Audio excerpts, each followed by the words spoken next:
Semiconductor diode जो कि एक डिवाइस है, करंट को केवल एक ही डायरेक्शन में अलाउ करता है और दूसरे डायरेक्शन में नॉट अलाउड है। तो ऐसे कंडक्टर को आप नॉन ओमिक कंडक्टर कहते हैं कि वो डायरेक्शन पे डिपेंड कर रहा है, एक तो इस बात पे, दूसरा ये कि जब इसमें आप करंट और वोल्टेज के बीच ग्राफ लेते हैं तो वो स्ट्रेट लाइन नहीं आता है। आप जानते हैं फॉरवर्ड कैरेक्टरिस्टिक्स में अगर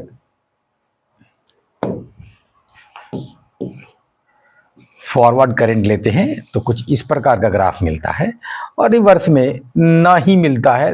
अगर कोई कहेगा कि थोड़ा बहुत भी है क्या, तो एक नेग्लिजिबल करंट जो माइक्रो एम्पियर में होता है वो मिल रहा होता है, उसको आप इसके सामने तो नेग्लेक्ट ही करते हैं। एनीवेज ये ग्राफ स्ट्रेट लाइन नहीं है तो नॉन ओमिक कंडक्टर कहते हैं। एनीवे ये क्वेश्चन पूछ रहा है कि अगर हम मल्टीपल डायोड्स को, आप देख रहे हैं PN junction, NP, PN, PN, ये सारा का सारा क्या है, तो सब डायोड है।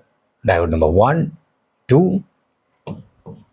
3 4 5 6, तो 3 अलग अलग सर्किट दिया हुआ है।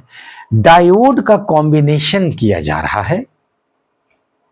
डायोड का कंबाइन जब किया जाएगा, क्वेश्चन पूछ रहा है कि सीरीज कॉम्बिनेशन किया गया, to be connected in series if the potential difference is the same the correct connection. Correct connection diode का मतलब तभी होगा कि या तो दोनों फॉरवर्ड में हो या दोनों रिवर्स में हो। तो ये देखिए, ये फॉरवर्ड बायसिंग है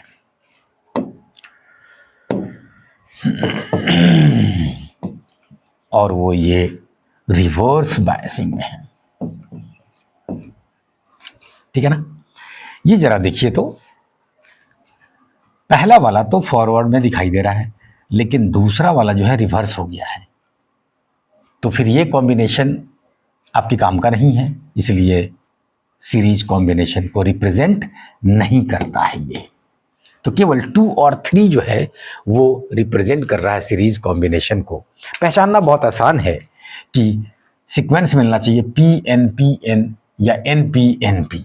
यहाँ देखिए पी एन इधर है, इधर एन पी हो गया है, तो पहचानना आसान है, ठीक। तो यही पूछ रहा था इस क्वेश्चन में। Thank you.